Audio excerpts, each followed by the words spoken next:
Hey, what's up guys? It's Woodie Landeros. Today I'm very excited because for one, I don't have to talk in front of the camera and get all emotional and showcase like all of that stuff. And then for two, I'm just very excited to have Rebecca do a full walkthrough of our backyard garden and just show like what is she doing, what is she planting, what is she growing, like what's going on in the backyard. And yeah, I'm just really proud of her because the whole plot of land was just like flat dirt. So what you see is like literally everything that she did to the backyard, and let's just cut right into it. I'm very excited about it. Let's go. Hi. So our garden tour officially starts at the messiest part, but that's okay because it's an important part. This is where we keep all of our tools. We have all of our mulch. Even in here, this is where we keep all of our wood chips. We've got peat moss, we've got redwood, we've got garden straw, a bucket of weeds, a pile of weeds, you know, the works. And then we get into my favorite part, which are these two garden beds. These two beds are specifically for vegetables. These beds I made 2 years ago. Woody and I laid down a bunch of cardboard, we put some soil on top of it, and we tried to plant some stuff in it, but because we have such hard, rocky clay soil, nothing really survived. So throughout the year, we kept kind of watering it and we paid attention to it. And then this year you can dig like 3 feet down, and it's really cool because it used to be as hard as that dirt over there. A lot of the stuff you see here, I did start from seed, with the exception of like the lettuce. Clearly I didn't start that from seed. And then the strawberry plants, I got a start, and then the cantaloupe, I think is a cantaloupe, was a gift from our neighbor. So these are marigolds. I have a bunch of different types of marigolds all throughout the garden because they're really good pest deterrents. So they keep aphids and spider mites away from some of my plants. Right here is a little baby bell pepper. Then we've got a jalapeno over here, another bell pepper, and another jalapeno, which is awesome. And then here's a tomato plant. And then over here, all of these awesome green leafy stuff. These are carrots that I've been growing. Although they're a cool season vegetable, for some reason they're doing really well in our hot, humid summer. I don't exactly know when to harvest them, but the internet says when they start popping up like this is when you should start harvesting them. Oh my God! Babe, this is a huge carrot! Cool! That's crazy. This is really cool. Sorry, didn't realize they were all this big. This is a ladyfinger variety. They're supposed to be a small carrot. How cool is that? Thanks, Tommy. He stole the carrot. We have more jalapeno over here. This guy, these are supposed to be my garlic. I have no idea when you're supposed to harvest garlic, but the internet says when it flops over, and it hasn't flopped over yet, so we're just gonna keep it here. If you can see, there's like a bunch of little sprouts everywhere. Something that I have a tendency to do, which isn't a great thing, but whatever, is I get seed crazy, and I love to get seeds of everything, and then I'll just throw them wherever I see a bare spot. But I always forget to go back and label it, so I have no idea what these are, but they've sprouted, and I'm just gonna wait for this happy little surprise. No idea. I think it's borage or some type of herb. I'm not sure.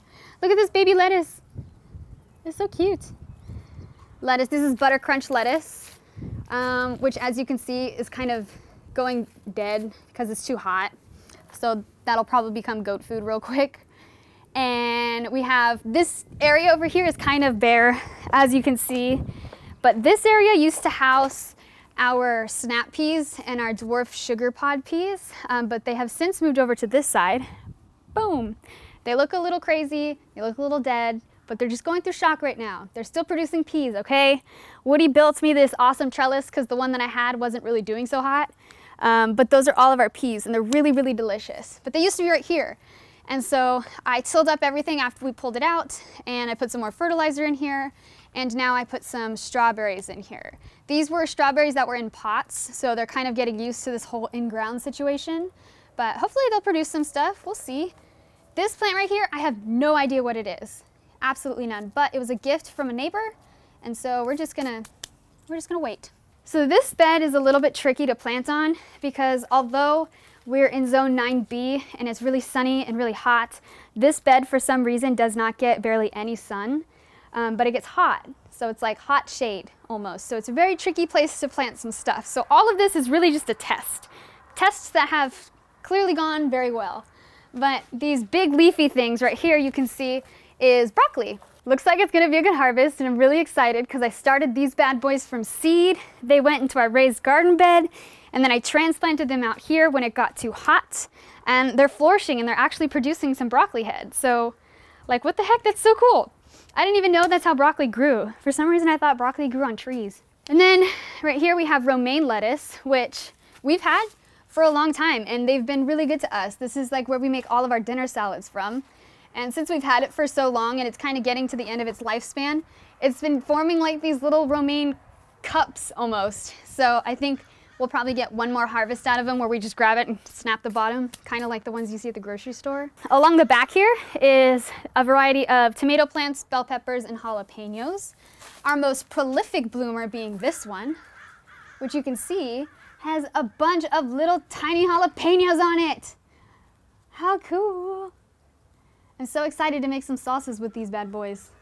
Even look at this one. This one's like a little nub. This one's huge. And there's a bunch back here too. As I said before, last time, these two beds, when we first made them, it was a little hard to plant some stuff because our soil is really rocky and hard to plant in. So we started a kind of container garden of vegetables. So we have a variety of pots that I've picked up at garage sales and grow bags, which are like 30 bucks online for like 10 of them, which is awesome. And this is where I grew most of my stuff last year. So we had none of the beds last year, but these are what we were growing. So in this bed we have some cherry tomatoes, which seems to be going really, really well. I have no idea what variety this is, so I don't know what color they're gonna be because I have red variety, I have like a watermelon type variety, and then a black variety, which gets really dark red, so it's really cool. This pot, we have a tester variety of carrots. I think these ones are supposed to be like red and white and purple. I don't know if you can grow carrots in pots, but I figured why not try. These guys are pole beans, which are just like the garden beans you see at the grocery store. They start like this, and they grow to get really, really long. Same with this plant. These two plants right here, in the blue pot, you have some zinnias, which are these beautiful little flowers, which you'll see throughout the garden. And then this guy is a straw flower plant, which will be really good for dried arrangements and a lot of other cool stuff. This plant was in a different garden bed that we transferred over into a pot. So it's going through shock right now, same with the zinnia. So they're trying to like revive themselves, so to speak. We've got a jalapeno over here. As you can see, we really like jalapenos in this house. This right here is a cucumber, which I think we have a baby cucumber somewhere. Here's a baby cucumber. So they start off looking like this little flower thing, and then they turn into this thing once the flower dies, and then they start growing an actual cucumber. So I have a couple on this one. Even though it looks like it's dying, it's still producing fruit, and that's all I can ask for. This one and this one, these are both my blueberries. For some reason, I can't get the soil pH or the nitrogen levels right because it just keeps producing leaves and I'm not getting any fruit. I'll get like 4 or 5 at a time, but other than that, it's not fruiting too well. So I'm still trying to like diagnose the problem and see what I'm doing wrong, but at least they're healthy. It's just healthy leaves and not healthy fruit. This is a Tomatillo plant. This is where we're gonna make our awesome salsa verde, but they look like these little paper lanterns. Once the flowers die down, they turn into like these things, and then the fruit will start forming in between it, and then it becomes a tomatillo. This guy is a cucumber that doesn't look like he's doing so hot. I think this guy's kind of overpowering the soil situation. Whatever. Over here, these guys are a bunch of onions, which you can kind of see one popping out right here. I have no idea when to harvest these, so I'm just gonna keep going until I see a lot more of them. I'm not sure. I don't even know what I'm gonna do with so many onions. Just like the garlic over there in that bed, this is actually garlic too. So this garlic seems to be doing a lot better than that garlic, but whatever, it is what it is. So this crazy looking tower thing is a lemon cucumber. So it's a type of cucumber that will eventually look like a little ball of lemon, but it'll be a cucumber. Didn't expect it to grow this large, but it did, and it's not growing any fruit. So I don't know if I'm not pollinating it right or whatever the case is. So I kind of snipped it up, cleared it out to open up the air a little bit to invite more bees and pollinators in. Then I have this lovely yarrow plant to hopefully invite more bees into it. Nothing's really happening, but my fingers are crossed that this isn't just gonna be a big leafy plant. It'll actually give me some cucumbers. Right here we have some cilantro. We used to cut it up for salsas and tacos and everything else, and it's dying back, but it gave us some life, so can't ask for anything more. Then we've got a really nice flourishing marigold with this bad boy, which is a basil plant. It's Thai basil and it smells delicious, but we don't really use basil too much as an herb. I use this more in bouquets as like a filler plant because it's nice and tall and beautiful. This guy back here is a jalapeno. All of that stuff that you just saw, that kind of wraps up my vegetables, minus the raised bed, but we'll get to that later. So the original goal when I started gardening was to be able to put together a bunch of cut flowers and sell them outside to our neighbors. So the rest of this bed along the wall is my first cut flower garden. We have to start with the most prolific bloomer, which is the zinnia. I fell in love with cut flowers watching YouTube videos and watching somebody actually put them together with zinnias. And there's so many types of zinnias, and she just had this field of colorful zinnias. So it's only right that I pay homage to that first YouTube video and plant a bunch of zinnias in my own cut flower garden. But this is doing so well, and like once you cut it, the more you cut it, the more it grows back, which is crazy to me. But I love it, it's really cool. Down here is a lily, which isn't doing so hot. This guy back here used to be a lily, but I think this zinnia overcrowded it and it's gonna die. So I'll probably have to move this one. Right here's a dahlia. So dahlias are like this big. I think these are dinner plate dahlias, but it'll have just a really big, like 6-inch bloom. And I'm really excited because I've been growing these for months now, and this is the first sign of life. And that means I'm doing something right, which is always a good thing in the garden. More marigolds, because you know, pests are a reality. This right here is a trio of more dahlias. This is a lily. This is what zinnias look like before they become big bushes and beautiful. I don't know what variety these are, but along here you'll see a bunch of zinnias like this one. Big tetra zinnia, which will have 5-inch diameter blooms, which I'm hoping it'll be as prolific as this one. Here's a zinnia that I think is really interesting.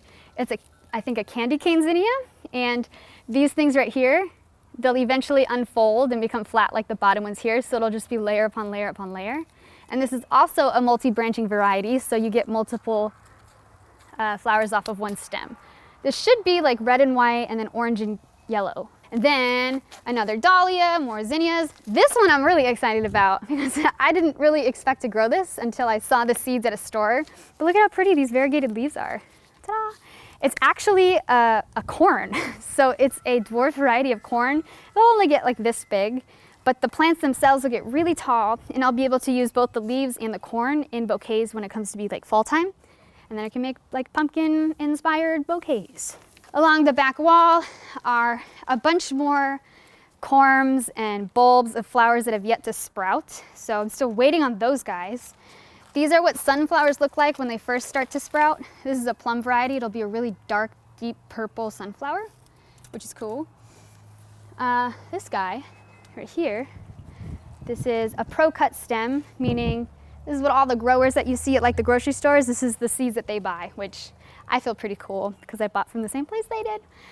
But the whole flower itself started out this dark, and then as it gets older, it kind of becomes more of an ombre and it turns to yellow, which is really pretty. This one isn't multi-branching, so really this is the only flower I get, which kind of sucks, but I kept it in the garden because it was so pretty. I didn't want to put it in a vase. I feel like this corner needs more flowers anyways. This guy is a golden, what's the variety? It's called Gold Light Sunflower. As you can see, I cut the main stem right here. So it had a beautiful, nice, rich yellow sunflower, and I cut it. But since it's multi-branching, you can see all of these like miniature sunflowers coming. Same with this plant. I don't know why, but I have such an infestation of ants on my sunflowers.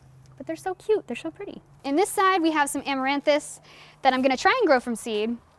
I don't know how well it's gonna go, but we're gonna try it anyways. Most of the flowers, except the ones you have to buy like in bulbs or corms, I've started from seed. And this is what they look like when they come outside from being inside. These are all zinnias, and the variety is called Purple Prince. So it'll be that really wide, like 5-inch diameter purple zinnia, which I'm really excited about. But once you grow them inside and it's time for them to be transplanted out, you can't just throw them outside right away. They'll go into shock and then they'll die. So you'll have to do what's called hardening off. You have to bring them outside periodically for, increasing lengths of time throughout the week. And then eventually you can bring them out here for good and leave them overnight and they'll survive. So far they're doing okay. Hopefully I don't mess them up. That's why there's so many, in case I mess up. So when you buy a bunch of bulbs and seeds and corms in the stores, it adds up, guys. It really does. It's like $10 for 2 bulbs, which only gives you 2 flowers. So I was spending a lot of money just to do this little section of the cut flower garden. And then I was at Dollar Tree one day and I saw that they had a bunch of bulbs and they were all like the same variety, but I don't trust the Dollar Tree because, you know, they're $1. So this pot right here is actually full of dollar store bulbs. I wanted to test them out this year to see if they'll actually grow. And in addition to being super cheap, they also give them some weird name. So this right here is called something completely different, but I'm like 99% sure it's a Gladiola, and they just called it something weird to pass it off and sell it at the Dollar Tree. I don't exactly know what these are supposed to be, maybe ranunculus, but it's my testing ground, so it's okay. And then we have this guy, which is a raised garden bed that Woody bought for me. I lied, he didn't buy it. No, he made it for me last year when I couldn't plant stuff in the ground. So he made this for me and I was able to grow some lettuce and stuff. But this year, things are getting crazy. The broccoli plants that were over in that bed, they started over here. And I've since transplanted some jalapenos in here. We've got more onions, which I really didn't expect to keep in this place for too long. This right here is a cantaloupe. And because I know cantaloupes are so heavy, I figured I'd grow them in a raised bed and kind of let them fall over and like canopy them as they grow. These right here, this is a lemon mint bee balm, I believe, which there'll be really nice long pink stalks of like frivolous stuff that I can use in bouquets. But this guy has a little fruit. It's a jalapeno. Oh, this one too. Wow, that's really big. We've got some garlic in here as well that isn't doing so hot, but I feel like I need to pluck those out soon anyways. We've got another lemon bee balm, some onions, and another cantaloupe. So yeah, so this is all of the stuff that'll change like from year to year, and I absolutely love this style gardening. But there's also another style gardening that I absolutely love, which is cottage style gardens, which is pretty much like layers upon layers of really pretty flowers. But in order to achieve the look, what we needed was a white picket fence. So Woody was kind enough and gracious enough to put in the long hours to build me a white picket fence. So everything over here, handmade by yours truly. To start the cottage garden appearance, we have a row of gardenias or Cape jasmine. They haven't started flowering yet. I haven't quite mastered the issue I'm having with, what is it, chlorosis, which is like the yellowing of the leaves and not having a certain type of mineral, but they've at least started to form bulbs. So these will become like really nice, fragrant white flowers. And since I have a whole row of them, I'm hoping it'll make everything smell really, really good. Then inside the trellis area, we have grapes growing up the sides here. Hopefully they'll get to the top and kind of come over, but it's still too early. And these probably won't give us like really good grapes for at least a year to 2 years. But that's okay, you gotta start somewhere. And then in these pots down here in between the trellis are some strawberries, which one looks kind of like it's almost ready. It'll probably be ready tomorrow. But this is what they look like. And then they send off runners, which this one is notorious for sending out runners, which these guys are like their own little strawberry plants, so you can clip them here and propagate and let them grow roots, and then you can pop those bad boys in the ground. This part of the garden is again the cottage garden. But what's really difficult to do when you're planting a cottage garden is you're buying plants that are really small and you are trying to design your garden knowing that they're gonna grow like 3 feet. But when they're little tiny puny things, it's kind of hard to imagine what'll look good together, how to Tetris them in there. And so you'll kind of look at this bed and you'll think like, wow, it's all sporadic and kind of barren, but trust me, give me like a year, this thing will be up and blooming and it'll be great. So to supplement the fact that all of my perennial flowers are still like yay big, we put some annuals in here. So annuals are just something that'll be here for 1 year, they're dead and they won't come back. Starting with this guy, this is a marigold, believe it or not, that I had no idea was gonna get this big, but it has. It's called a crackerjack marigold, and this is the first bloom. It looks kind of weird, not gonna lie. It's not like my favorite flower, but I feel like once everything starts blooming up, it'll look a lot prettier, or at least fingers crossed, it'll look better than it does now. These things are straw flowers, which I don't know if you can hear it. It's a very weird, hard, tough like texture. And it'll form a bunch of these little tiny flowers here that you can use both in bouquets and as a dry flower. And since it's a perennial in our zone, it'll come back every year, which is beautiful. We've got another variety and another boomin' beautiful zinnia. This guy I'm most excited about because one, I started it from seed and look at how big it is. That alone, it's just super satisfying. But also, it's gonna be like this really cool bulb of just yellow, bright and sunshininess. And I've never seen anything like this before. It kind of looks like gomphrena or like a globe amaranth, but it's supposed to be craspedia, so we'll see how this looks. Everybody says it's great for dried flower arrangements, but I want to try and use them for living flower arrangements. Careful, you're on a bunch of seeds. So anytime you see like this leaf, just know it's a craspedia. I've got a rose bush over here, more zinnias, more craspedia. This tree, Tommy, this tree was a little controversial at first. When we first put it in, it wasn't like the most pretty thing because it was dying, it was going through shock, there was too much compost, it was getting overwatered. But you know, as all things in garden, it's all trial and error, and I think I found a good balance because look at this thing, it's blooming, it's doing so good. And I'm really happy about it because this guy, if it wasn't for this guy, I think the butterflies would be really sad. The one right underneath it, the one that has like the tall spiky things, that is called a Liatris bush. So Liatris is supposed to be, you know, 3 feet wide with this like beautiful tall spiky purple bloom. I have no idea if I'm gonna like it or not, but I bought like 10 bags of them. So that would really suck. That's gonna be a lot of Liatris if I don't like it. But the only way to find out is to try. Back here you've got a bunch of echinaceas, which are like the cone flowers. I've got some lilies that haven't sprouted. These guys are like a tropical plant that we got at a garage sale for super cheap. Try to revive them as you see. It's kind of floppy and not doing so hot. What? That's new. Super cool. Are these like little flowers, I wonder? Wow, that's really cool. This right here is a geranium that's not doing good. And I realized today, I think it's because they're in too much sun. Another rose bush. We've got some autumn sage in both places. Lots of gomphrena, which looks like craspedia, but just prettier. We've got some ornamental feathergrass here. I'm testing out this area. Hopefully it'll do well here because I need to add some different textured leaves in this area. So I put them in pots and I keep them here to see if they'll do well with the sun. And if they do, I'll plant them. And if they don't, I'll try them somewhere else. These guys are called Mexican heathers. They create these little tiny purple flowers. And these will get pretty big. They're kind of like a mounding variety. This guy, which is a recent transplant, we got him from the nursery on my birthday last week, and it is a dark midnight purple sage tree. So this is the same type of plant as this pink one over here, but this one invites a lot more hummingbirds. So this thing is my beautiful peach tree. We've gone through a lot, this peach tree and I, but he's made it down on top every time, but I'm not sure how well he's doing this time. The leaves are folding in, so I think maybe it's too hot. As you can see, it's got like some issues with some fungus or bugs, not sure. And then I do have 2 peaches, but one of them looks like something attacked it. So I'll probably have to take this off and inspect it. And it's only growing on one side. Aren't peach trees supposed to grow on like all sides?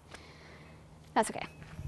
Then on this section, we have 2 really big vases that Woody got me one day. Because this is like my testing ground to try like just pot arranging and arranging annuals in a way so I can eventually put these out in the front yard where the chickens can't get them because if they're in the ground, the chickens will eat them, but if they're in containers, they'll be good. I used to have a really beautiful, vivacious purple flower with these yellow petunias and some purple alyssum, but it was getting out of control because the petunias will grow really, really far. And these are just now coming back from a really, really hard deadhead that I did. And I may have gone a little bit too ham on the cutting back because they're not growing back as vivacious as they once were. This is a juniper tree, so rather than have like all of the pot be, you know, replaced every time, I want to have one perennial in here. This will grow nice and tall so I can create a nice little topiary out of it, and then I'll just replace the flowers around it to make it look pretty season after season. Down here is another situation where I'm just kind of testing the ground. We've got some gladiolas in here. I wanted to see how well they did in pots.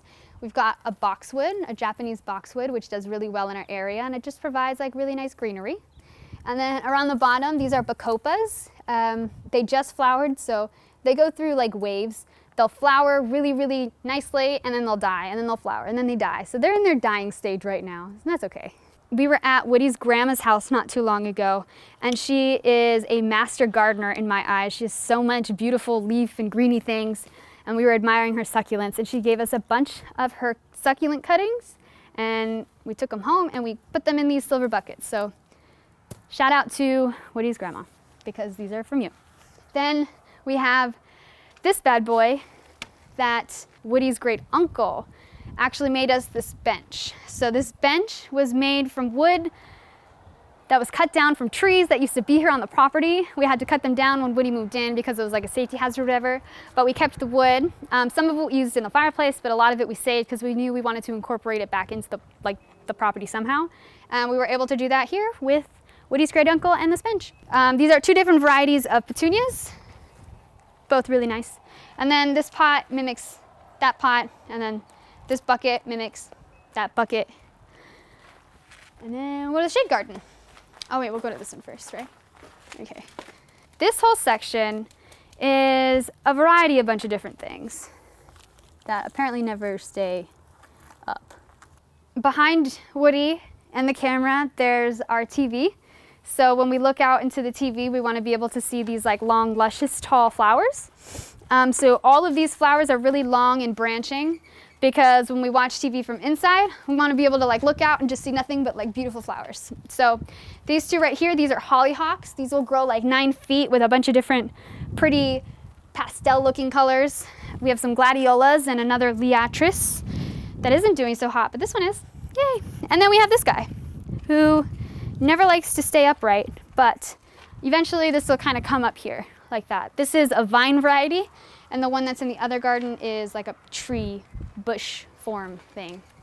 And then my favorite plant out of the whole garden is this guy. This is a Japanese maple. This tree is like the tree of all trees for me. This is like the I made it tree, right? It gets like a really dark red in the summer, and then it gets green, and then it starts to cycle all over. So it always gives you like beautiful seasonal color.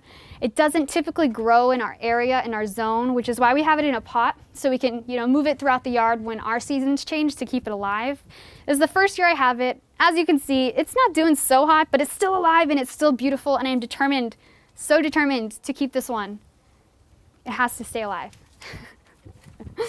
Over here is our most recent bed. So this is what I like to call our shade garden. This garden gets maybe like 1 to 2 hours of like morning sunlight, and then it's like dappled shade throughout the rest of the day. And so I tried putting flowers here and it didn't really work so well. And so this is my second attempt at putting stuff here. So we've got a bunch of hokras, we've got caladiums, we've got hostas, which are all notorious for doing really well in shade. So we'll see. This hosta right here is really pretty. I don't know exactly what it's called. I think it's called an emperor hosta. Don't know what these are. A Virginia. But it'll grow about 15 inches tall and wide, and it produces these really nice, beautiful pink flower things. Funny story about this guy. So I got these seeds at the store, and I was like, how cool, I want to grow some English daisies in my cottage garden. After everything sprouted and looked like it does here, I realized that this guy only does well in the shade. And we don't have very many shady areas here, so I only kept 1 sprout, and this is where that 1 sprout ended up going. This caladium is one of the corms in the bulbs that I got from Home Depot, and look at how freaking pretty those are! They're so pretty, and they're going to be coming back year after year, and they'll get really nice and big, and I'm really excited because these, along with the hokras, which produce these like branching little pokey flower things, which are so cool, I think it'll look awesome. But as you can see, there's a lot of bare space, and that's simply because these guys are going to get a lot bigger, and it's really hard to kind of like picture what's going to look good together when they're so small. This one even in particular, this will grow like massive, so I don't even know if these guys will make it, or the hokras, they might even be too close. So it's all kind of a trial and error game that we're just going to figure it out as we go. We've got this guy, which is our guava tree, and this tree, just like the peach tree, has been kind of a roller coaster. It was really bad when we first got it, which is totally fine by me because I feel like we can bring anything back to life. But it was a gift from Woodie's parents, and this is a guava tree that pretty much stays green all year. But as you can see, it's not very green and not very healthy. And you can see there's like a little sprout of something in here. I'm curious to figure out what it is. It kind of looks like corn. I don't know why corn seeds would be in here, but only one way to find out, and that's to just let it keep growing.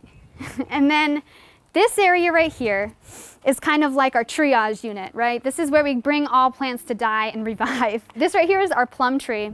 This one's not dying. This is just because we don't have anywhere else to put it right now.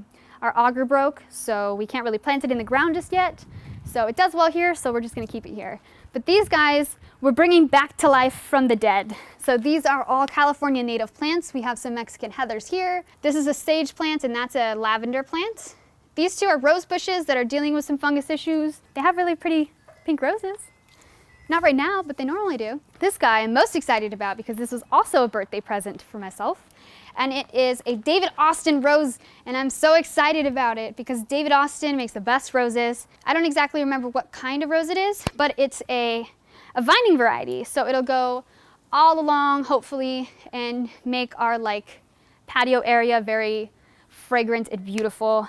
And then aside the rose vine, I have two of these bushes. Where we are in Southern California, this bush is used a lot in commercial landscaping, and they're green for like 90% of the year, and then in the springtime they fill up with these beautiful pink blooms.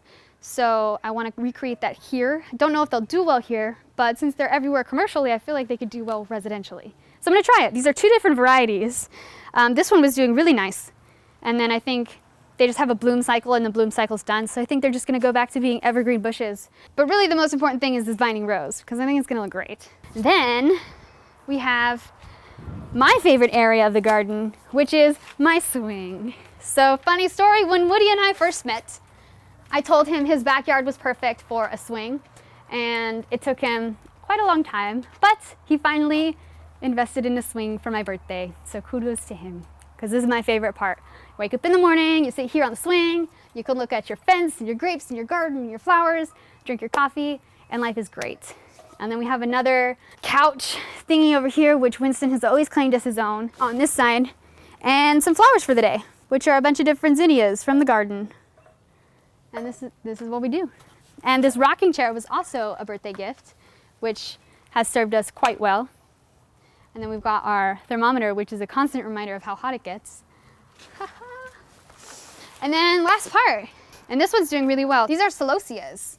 So when you go to like the grocery store, a lot of the times these are in like those make your own bouquets, but they become like these really awesome like flame type flowers. They're mostly like this in the grocery store, but I bought seeds for this plant on Etsy, which I don't exactly know what variety these are, but I love it because it's producing all these beautiful stems, which I can cut off and put in bouquets. I'm really stoked about. I have a hosta growing here, and this little tiny baby right here is a gomphrena. Hopefully it'll survive. Then I've got some nasturtiums as like little tiny baby seeds back here that really haven't done much. A transplanted straw flower, and of course, another Liatris bush. Some Gladiolas, Marigolds for the pests. This awesome Zinnia, which is like a lime, almost white colored Zinnia. So they start out with one layer like that, and they produce more and more layers that eventually fold over like that, which is so cool. This is a straw flower. As you can see, it's starting to bloom up. And then we have a hydrangea, and it's kind of perfectly working out that this Celosia is a little bit bigger because this is an area that gets morning sun and it dies down about 1 o'clock, and it was burning my hydrangea for a while, but then these grew and it shaded it, so now it's coming back and it's doing really well. Growing some strawberries up here in a pot, doing pretty good. And did I miss anything? I don't think so, but that's my garden. What a good ending. Thank you guys so much for watching. Please subscribe, like, comment, turn on the notification bell, and I have been saying it for the past 2 videos. If you've gotten this far, especially on this video because this one was a bit longer, please do subscribe. We're going to be posting videos every single week.